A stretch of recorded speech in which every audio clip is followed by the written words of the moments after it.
Get your broke black ass out of here before I call the cops. Brad Morrison's finger jabs inches from James Wellington's face as his voice explodes across Premium Motors' showroom. 20 customers freeze in horror. Sir, I'm interested in purchasing... Purchasing what? With your welfare money? Brad sneers. These cars cost more than your whole family makes. Stop pretending you can afford anything here and get out. I have cash and financing pre-approval. James responds calmly, producing documents. Brad slaps the papers away. I don't care what fake documents you printed. This is a luxury dealership, not a homeless shelter. Security! The showroom falls silent. Customers back away. Other salespeople cringe. But Brad has no idea what he's just unleashed. The man he's publicly humiliating is about to obliterate his career and revolutionize an entire industry. Have you ever been told you don't belong somewhere you had every right to be? 45 minutes earlier, James Wellington had walked through those same glass doors with quiet confidence. At 45, the former Army intelligence colonel carried himself with the kind of measured authority that comes from years of systematic problem-solving and organizational analysis. Premium Motors represented everything successful people aspired to own. Gleaming luxury vehicles lined the 500-square-meter showroom under warm lighting. Soft jazz played as well-dressed customers browsed Mercedes, BMW, and Porsche models ranging from $80,000 to $300,000. The dealership's marketing promised excellence in every interaction and service that matches our vehicle's prestige. James approached the midnight blue sedan with genuine interest, running his hand along the pristine paint. His movements showed familiarity with luxury vehicles, the way he checked the interior stitching, examined the engine specifications, and noted the premium features. This wasn't someone overwhelmed by expensive cars. This was someone who understood quality. Beautiful craftsmanship, he murmured, admiring the hand-stitched leather. The torque specs on this model are impressive for the weight class. Nearby, Brad Morrison finished with a silver-haired couple purchasing their third BMW. At 38, Brad prided himself on reading customers within seconds of their arrival. Designer clothes meant serious buyers. Hesitant browsers meant time wasters. In his 5 years at Premium Motors, this system had served him well, or so he believed. The elderly couple signed their paperwork as Brad beamed. Congratulations on your new 7 Series. You're going to love the ride quality. As they departed, Brad noticed James examining the sedan's engine bay with obvious knowledge. For a brief moment, something flickered across his expression. Was this customer different? But old habits die hard, and Brad's assumptions quickly solidify. James's phone buzzed. Wellington speaking. Sir, the quarterly reports are ready for your review, came the professional voice through the speaker. Thank you, Patricia. Push the board meeting to Thursday. I'm conducting field research today. Understood, sir. Shall I reschedule your 3 o'clock meeting with the acquisition team? Yes. This assessment is taking longer than expected, but it's providing exactly the data I needed. James ended the call and returned to examining the vehicle. He opened the driver's door, settled into the leather seat, and tested the adjustment controls with the practiced efficiency of someone accustomed to luxury automobiles. Meanwhile, Brad approached a young white couple browsing nearby. Good afternoon. I'm Brad Morrison. What brings you in today? We're looking for something reliable but luxurious, the man replied. Perfect. Let me show you some options that would be ideal for your lifestyle. For the next 20 minutes, Brad provided enthusiastic service, detailed explanations, test drive arrangements, financing options. His energy was infectious, his knowledge comprehensive. This was Brad at his professional best. James watched this interaction with keen interest, occasionally glancing at his phone to make notes. His expression remained neutral, but his observations were methodical.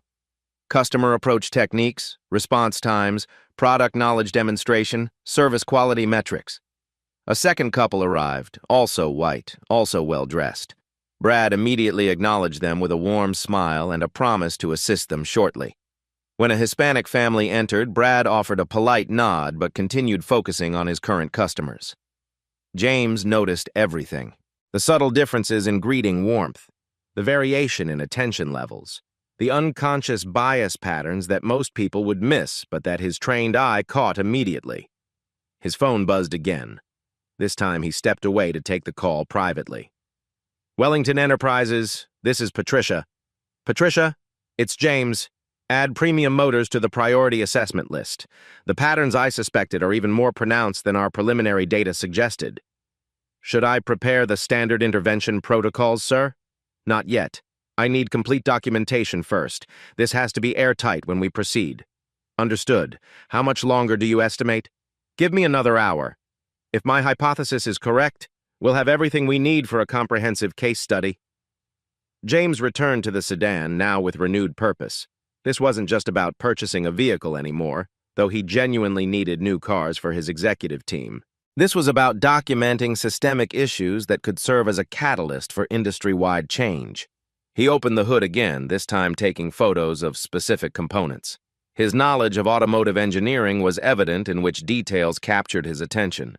Premium engine components, advanced safety systems, luxury appointments that justified the price point. Brad finished with his second set of customers and finally noticed James still examining the same vehicle. Something about the black man's persistence irritated him. In Brad's experience, serious buyers made decisions quickly. Window shoppers lingered indefinitely, wasting valuable time. Can I help you with something? Brad's tone carried subtle impatience. Yes, I'd like information about financing options and availability for immediate delivery. This particular model starts at $184,000 before options. Brad's emphasis on the price was unmistakable. I understand. I'm prepared to move forward today with the right terms. Brad studied James more carefully. The suit was expensive, probably $3,000 or more. The watch was definitely luxury Swiss. The leather briefcase showed quality craftsmanship, but Brad's assumptions ran deeper than surface appearances. Let me check our current inventory, Brad said, walking toward his desk rather than engaging further. James waited patiently, using the time to observe the showroom dynamics. Other salespeople worked with customers of various backgrounds, but patterns emerged. Response times varied. Enthusiasm levels differed. Service quality fluctuated based on customer demographics in ways that probably violated company policy. His phone buzzed with a text. Legal team standing by for documentation review, Patricia. James smiled slightly and typed back, proceeding as planned. This will be educational for everyone involved. 25 minutes had now passed since James's arrival. In that time, Brad had completed 2 sales consultations, greeted 4 new customers, and essentially ignored the one person who had expressed specific purchase interest. The stage was set. The patterns were documented. The evidence was accumulating. What happened next would transform not just Brad Morrison's career, but the entire culture of premium motors and dozens of dealerships across the country. But first, James needed to see exactly how far this would go. 28 minutes of systematic neglect was about to escalate into something far more dangerous for Brad Morrison's career than he could possibly imagine. James approached Brad's desk, where the salesman was shuffling through paperwork with theatrical importance. Excuse me, I'd like to discuss that sedan. Do you have a few minutes? Brad didn't look up. I'll be with you in a minute. His tone suggested James was interrupting something crucial, though he was clearly organizing already sorted brochures. James waited patiently as Brad continued his performance of being too busy for 30 more seconds. Finally, Brad glanced up with obvious reluctance. Yeah, what did you need? I'm interested in purchasing the Midnight Blue sedan. I'd like to discuss financing options and take a test drive. Brad leaned back in his chair, sizing James up with unconcealed skepticism. Are you sure you're looking in the right place? Those cars start at $184,000. Yes, I'm aware of the pricing. I have my driver's license and insurance information ready. James produced a leather wallet containing pristine documents. Brad barely glanced at the papers. Okay, but I should mention these vehicles require substantial down payments. Most customers need significant financing approval. I understand. That's why I'd like to discuss the options available.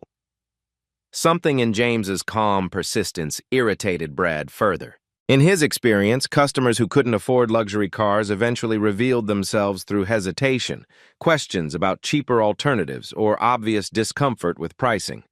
James showed none of these signs, which somehow made Brad more suspicious rather than less.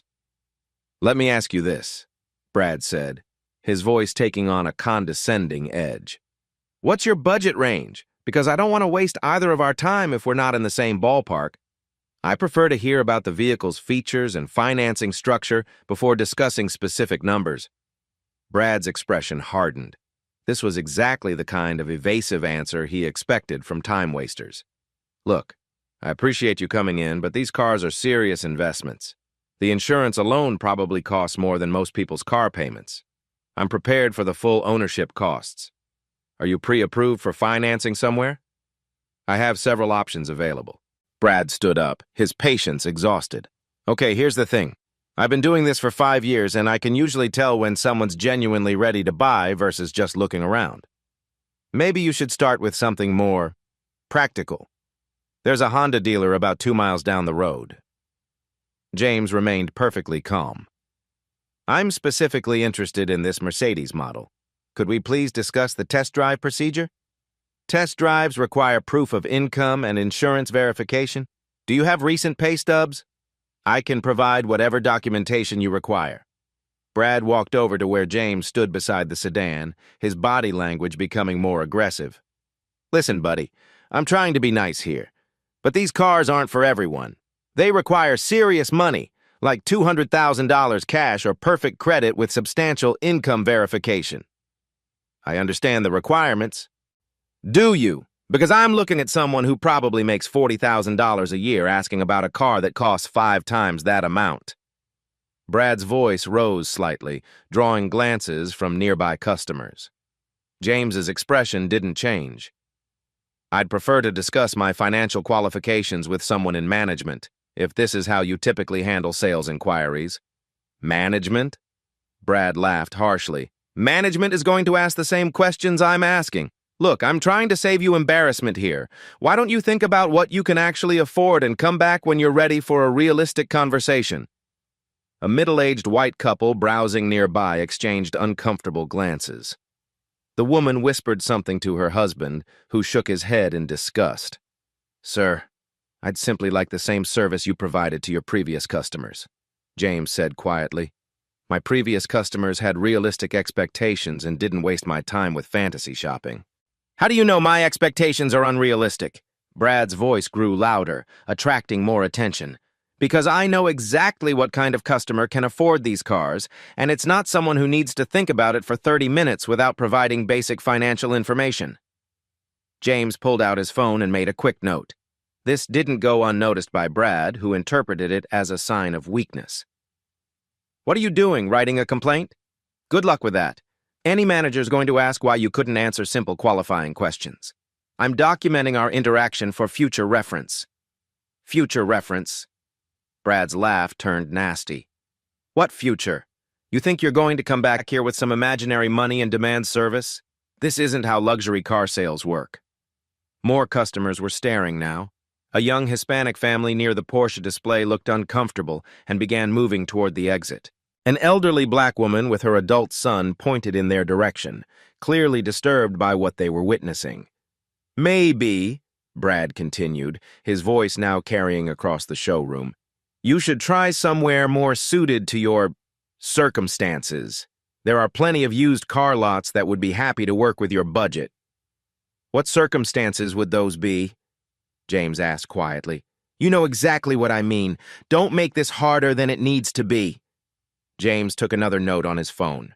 Brad's irritation exploded. Stop playing games. Either you can afford a $200,000 car or you can't, and based on this conversation, we both know the answer. I'd like to speak with your general manager. The general manager doesn't have time for this nonsense. He's dealing with actual customers who don't need their hands held through basic financial reality. Then perhaps you could call him and let him make that decision.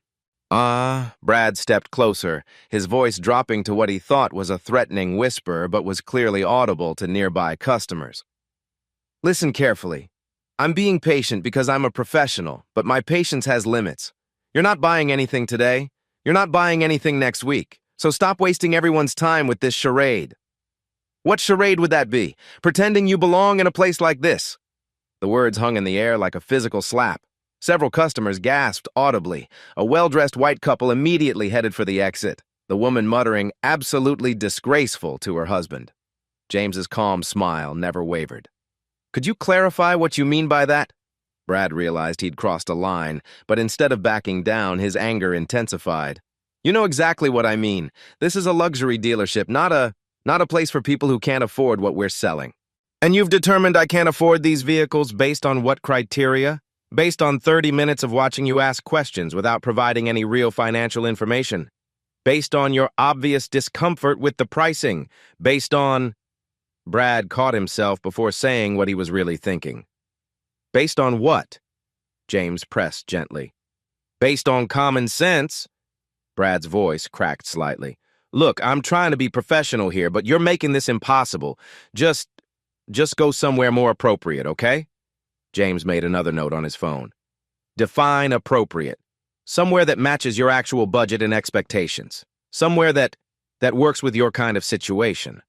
My kind of situation? Brad was spiraling now, his words becoming more reckless with each exchange. You know what? I'm done with this conversation. I have real customers to help, people who don't need to ask 20 questions about cars they obviously can't afford. He started to walk away, but James's next words stopped him cold. I'll be following up on this interaction through proper channels. Brad spun around. Proper channels? What's that supposed to mean? It means I'll be filing a formal complaint about the service I've received today. A complaint? About what? About me trying to save you from embarrassing yourself? About being denied equal service based on assumptions about my financial capacity? Brad's face flushed red. Equal service. I've been more than patient with someone who clearly doesn't understand how this business works. How does this business work exactly? It works by serving customers who can actually afford what we're selling. It works by not wasting hours on people who are just here to waste time. James's phone buzzed. He glanced at it briefly, a text from Patricia. Standing by for Phase 2 implementation. He typed back quickly. Proceeding to conclusion. Prepare documentation. Brad watched this exchange with growing suspicion. Who are you texting? Some friend complained about the mean car salesman?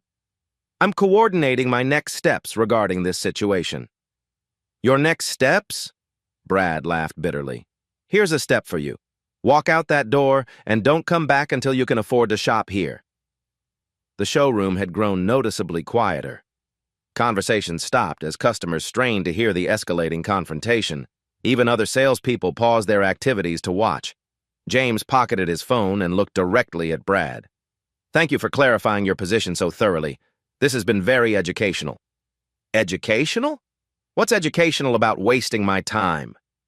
You'll understand soon enough. Brad's eyes narrowed. Is that some kind of threat? Not at all. Simply an observation that this interaction will have consequences neither of us can ignore. Consequences? What consequences? You think filing some complaint is going to matter? You think management is going to take your side over a 5-year veteran who brings in 6 figures annually? James smiled that same mysterious smile that had been unsettling Brad throughout their conversation. We'll see. We'll see what? What exactly do you think is going to happen here? I think, James said quietly, that you're about to learn something very important about making assumptions. Brad felt a chill run down his spine, though he couldn't say why. Something in James's tone suggested this wasn't over, not by a long shot. But Brad's pride wouldn't let him back down now. He'd gone too far to retreat. You know what? I think we're done here. I'm going to help customers who actually belong in this showroom. That's an interesting choice of words, James observed. It's an accurate choice of words. This is premium motors, not some charity case operation. And there it was. The line that would destroy everything Brad Morrison thought he knew about power, respect, and who really belonged where. James Wellington's smile widened just slightly. Thank you. I couldn't have asked for a clearer statement of your position. The trap was set. The evidence was recorded. The consequences were about to begin. But Brad Morrison still had no idea what was coming for him. James Wellington walked toward the exit with measured precision. Behind him, the showroom buzzed with uncomfortable energy as customers processed what they'd witnessed. The elderly white couple shook their heads in disgust. The Hispanic family had already left. Brad Morrison straightened his tie, forcing a confident smile. In his mind, he'd handled a difficult situation professionally. Time waster eliminated. Problem solved. Outside, James sat in his German sedan and made a phone call. Patricia, Phase 1 is complete.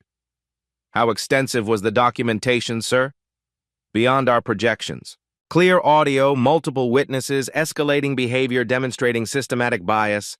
Should I initiate a formal complaint process? Yes, route through legal first. Handle this by the book. No shortcuts. 20 minutes later, General Manager Tom Rodriguez returned from lunch to find an unusual atmosphere. Conversation seemed muted. Salespeople looked uncomfortable.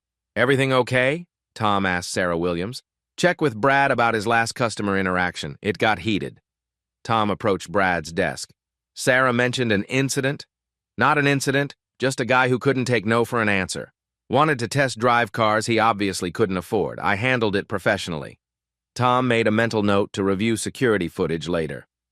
2 hours later, his phone rang.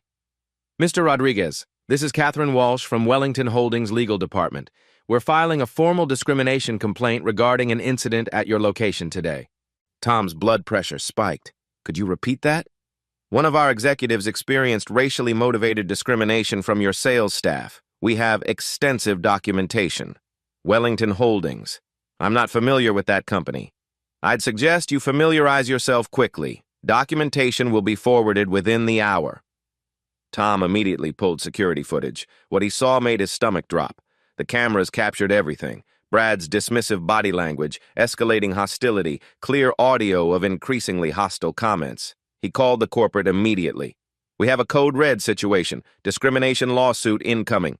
While on hold, Tom researched Wellington Holdings, a $2 billion investment firm. CEO James Wellington, former military officer with an impeccable reputation for ethical business practices and systematic organizational reform. This wasn't someone who filed frivolous complaints. This was someone with resources to destroy Premium Motors. At 4:17 p.m., an email arrived. Formal discrimination complaint, Premium Motors downtown location. The complaint was masterful. Detailed documentation, legal precedent citations, witness identification, clear evidence of pattern discrimination. The final paragraph made Tom's blood run cold.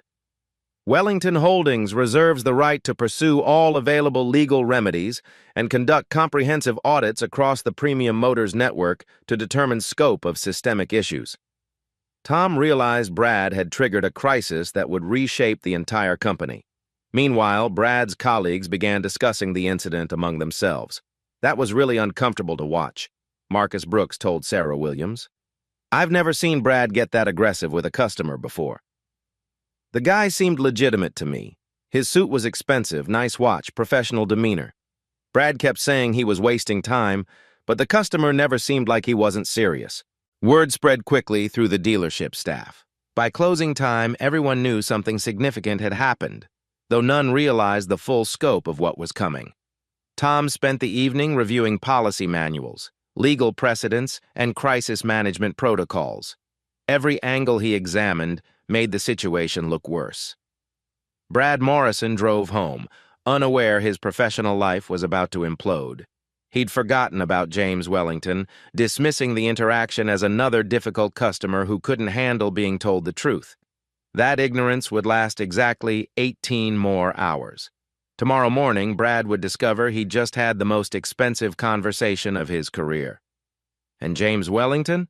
He was just getting started. At 8:43 a.m. the next morning, Tom Rodriguez's phone rang with a call that would change everything he thought he knew about power, ownership, and the catastrophic mistake his dealership had just made.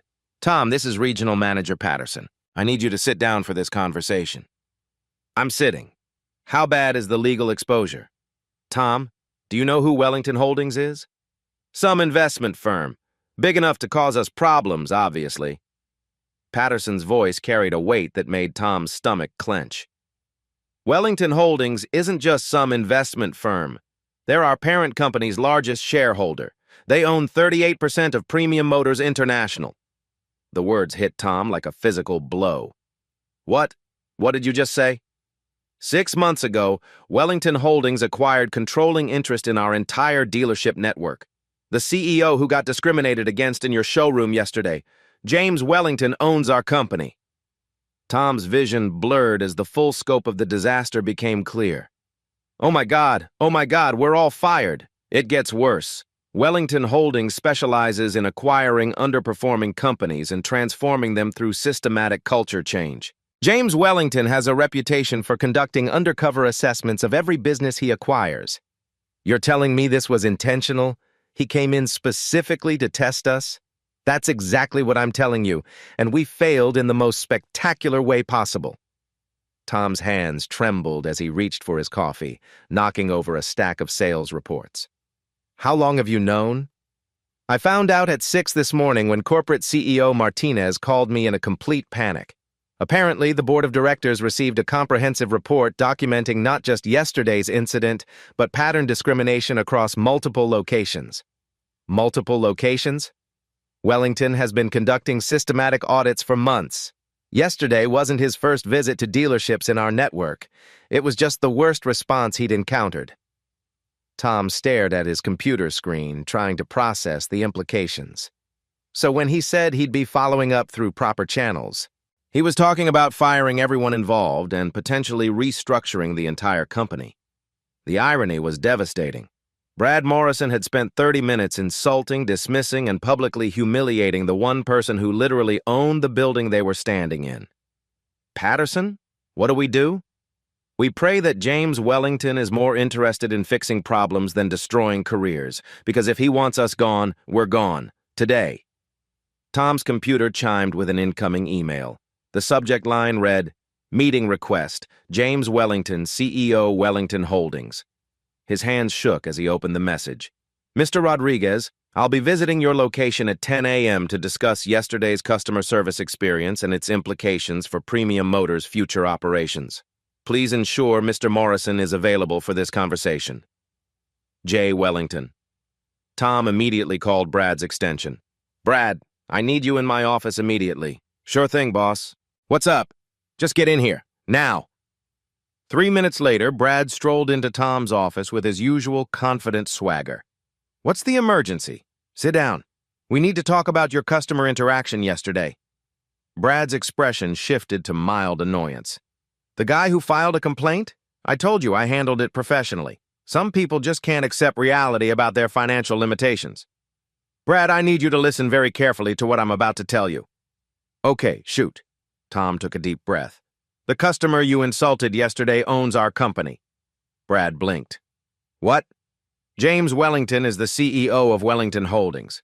They own controlling interest in Premium Motors International. You spent 30 minutes publicly humiliating your boss's boss's boss. The color drained from Brad's face as the words sank in. That's not possible. It's not only possible, it's documented on security footage and witnessed by 20 customers. You told the owner of this dealership to get his broken black ass out of his own building. Brad's mouth opened and closed silently, like a fish gasping for air. But he didn't say anything. He didn't identify himself. How was I supposed to know? That's exactly the point, Brad. You weren't supposed to know. This was an undercover assessment of our customer service practices, and we failed catastrophically. An assessment? You mean this was all planned? Wellington Holdings conducts systematic evaluations of every company they acquire. Yesterday was our test, and you just gave the most racist, unprofessional performance in company history to the one person who can shut down this entire dealership with a phone call. Brad stood up abruptly, began pacing. This is insane. This has to be some kind of mistake. Rich guys don't go around pretending to be regular customers. Rich guys who built their reputation on ethical business practices absolutely do. James Wellington is famous for this kind of systematic assessment. He's done it at 47 companies across 12 states. 47 companies? What happened to those companies? Tom pulled up articles on his computer. Some got completely restructured, some got new management teams, some had their entire sales forces replaced, and some... Tom paused. Some got closed down entirely. Brad collapsed back into his chair. What does this mean for me? I don't know, Brad, but I can tell you that James Wellington will be here at 10 a.m. to discuss yesterday's incident, and you're going to be in that meeting. What am I supposed to say? How do I apologize for something like this? I honestly don't know if an apology is going to be enough. Brad's phone buzzed with a text message. He glanced at it and his face went completely white. "What is it?" Tom asked. "It's from my wife. She says the local news is calling our house asking for comments about a discrimination incident at Premium Motors." Tom's heart sank. "The story's going public. How did the news find out?" "Brad, when you publicly humiliate a billionaire CEO, word gets around. James Wellington isn't just any business owner. He's nationally recognized for corporate ethics and social responsibility. This is going to be news." Brad's hands shook as he set down his phone. "Tom, I have 2 kids and a mortgage. I can't lose this job." "You should have thought about that before you assumed a black customer couldn't afford a luxury car." "But I didn't know. How could I have known?" "That's exactly the problem, Brad. You made assumptions based on race, not facts, and now those assumptions are going to cost all of us." At 9:55 a.m., a black town car pulled into the Premium Motors parking lot.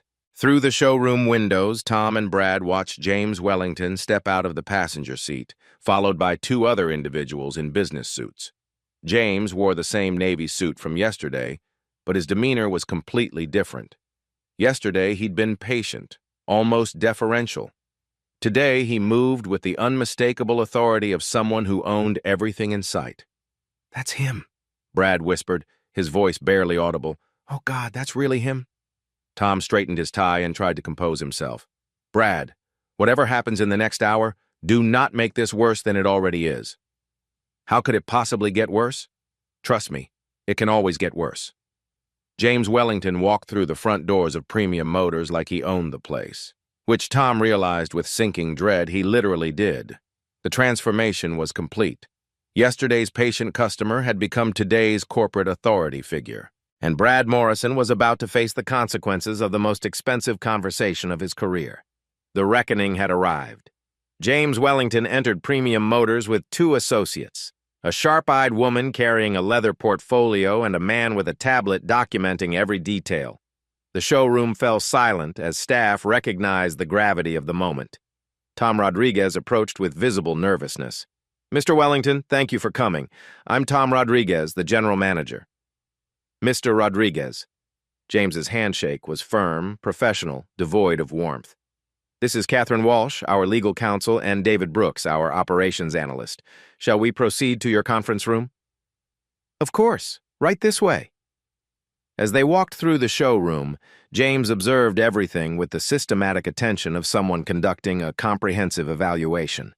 Staff positioning, customer interactions, the subtle dynamics that revealed organizational culture. Brad Morrison waited in the conference room, his usual confidence replaced by barely controlled panic. When James entered, Brad's face went ashen. "Mr. Morrison," James said, taking a seat at the head of the table, "I believe we have some unfinished business from yesterday. Mr. Wellington, I had no idea who you were. If I'd known—" "Stop!" James's voice cut through Brad's stammering.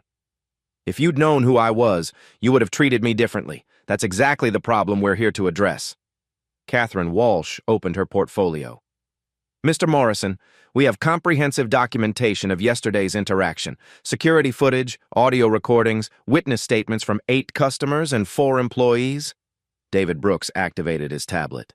"We've also compiled pattern analysis from similar incidents across the Premium Motors network over the past 18 months. Tom's stomach dropped. "Similar incidents. Mr. Rodriguez, yesterday's discrimination wasn't an isolated event. Our systematic assessment has identified recurring bias patterns at 12 of your 23 locations." James leaned forward. "Mr. Morrison, let's review yesterday's interaction step by step." The conference room's large screen activated, displaying security footage with crystal-clear audio. Brad watched in horror as his own voice filled the room. "You people don't belong here.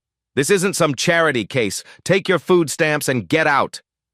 "Are you prepared to move forward today with the right terms?" James's calm voice responded from the speakers. "Purchase? With what money? Your welfare check? Look around. These cars cost more than you make in 10 years. Brad winced at each exchange, seeing his behavior from an outside perspective for the first time. The contrast was devastating. James's professional demeanor versus Brad's escalating hostility. "Mr. Morrison," James said when the footage ended, "how do you explain this interaction?" I made assumptions. I was wrong. I'm sorry." "What assumptions did you make, specifically?" Brad struggled to find words that wouldn't make things worse. I thought you couldn't afford the vehicles." "Based on what evidence? I don't know. I made a mistake." Catherine Walsh consulted her notes. "Mr. Morrison, in your 5 years at Premium Motors, you've had 3 previous complaints filed against you for similar behavior, all involving customers of color, all dismissed by management without proper investigation." Tom's face flushed. He'd known about the complaints but had accepted Brad's explanations without thorough review. "This represents systematic failure," James continued, "not just individual bias, but institutional tolerance for discrimination that violates federal law, state regulations, and basic human decency." David Brooks pulled up additional data. "Our analysis shows significant disparities in service quality based on customer demographics across your network. Average interaction time for white customers, 22 minutes. For black customers, 8 minutes. For Hispanic customers, 11 minutes. The statistics painted a damning picture of systematic bias that went far beyond Brad's individual actions. "Mr. Wellington," Tom interjected, "I take full responsibility for inadequate oversight. We clearly need better training and accountability measures." "Mr. Rodriguez, training assumes people want to change. Accountability requires consequences for those who don't." James turned back to Brad. "Mr. Morrison, yesterday you asked me what I thought was going to happen. You mocked the idea that filing a complaint would matter. You dismissed the possibility that management would take my side over a 5-year veteran who brings in 6 figures annually. Do you remember saying that?" Brad nodded miserably. "Let me explain what's going to happen. Wellington Holdings is implementing comprehensive reforms across the entire Premium Motors network.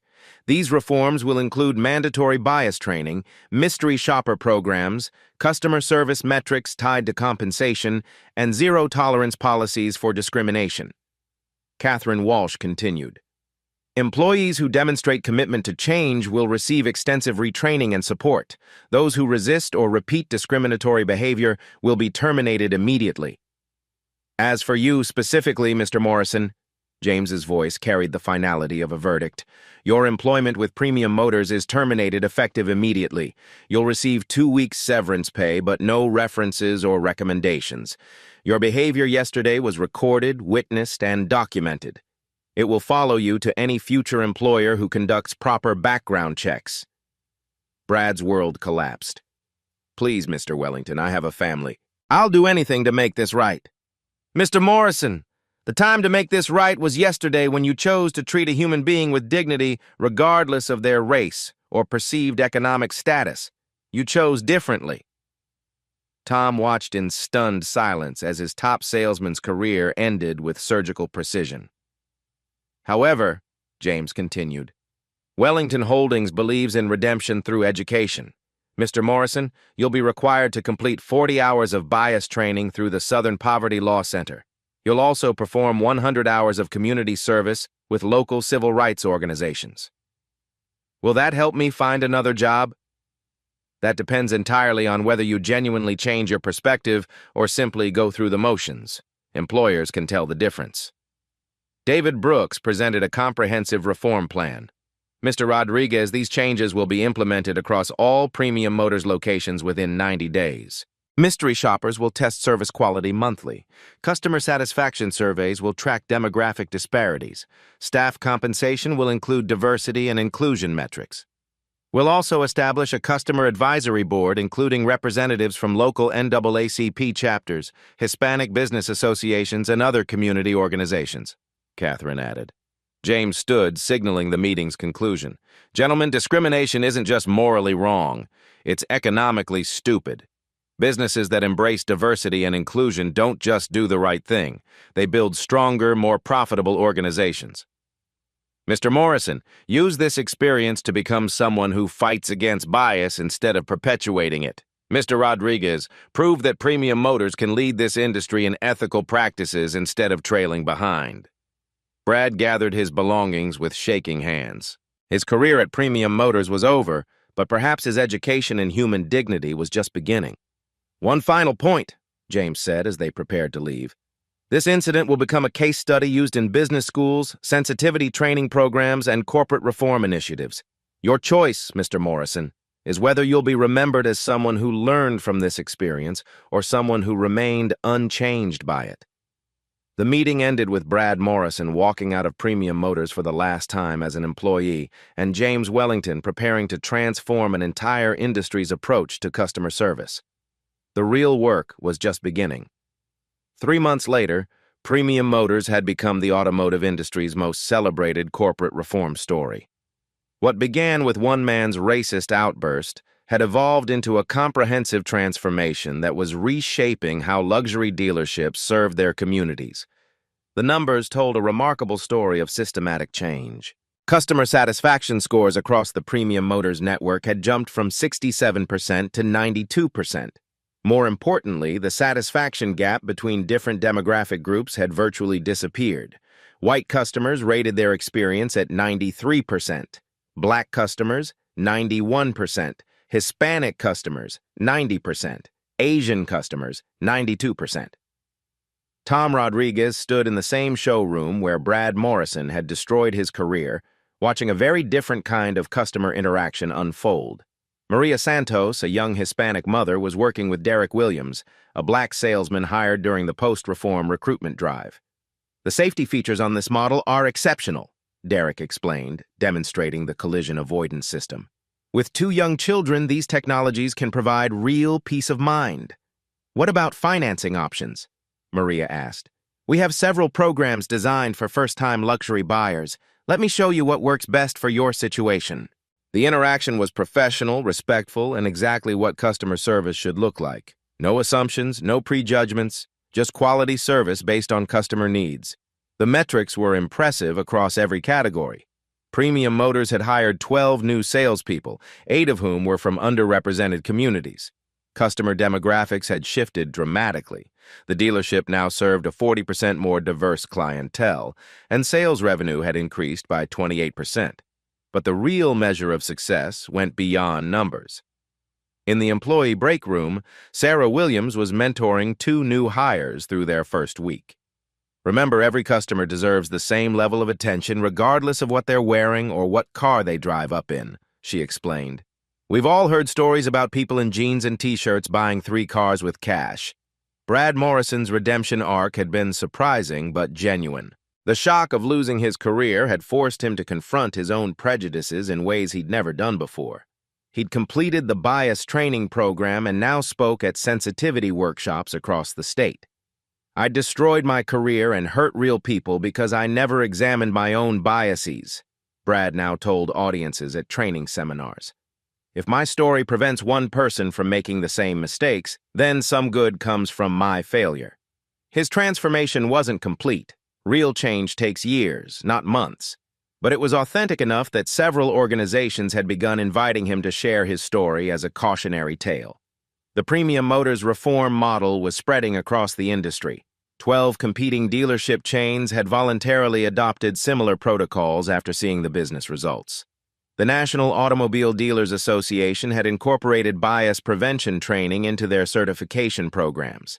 James Wellington received daily calls from business leaders asking for consultation on implementing similar reforms. Harvard Business School had developed a case study titled "Leadership Through Crisis: The Wellington Model for Systematic Culture Change." Community validation provided the most meaningful recognition. The local NAACP chapter had presented Premium Motors with their Business Excellence Award. Reverend Patricia Johnson spoke at the ceremony. "This dealership has shown that businesses can profit while treating all people with dignity." Customer testimonials flooded social media with positive stories replacing the viral videos of Brad's discriminatory behavior. "Bought my dream car at Premium Motors today," posted Angela Washington, a black attorney. "Professional service from start to finish." But the most powerful testament came from an unexpected source.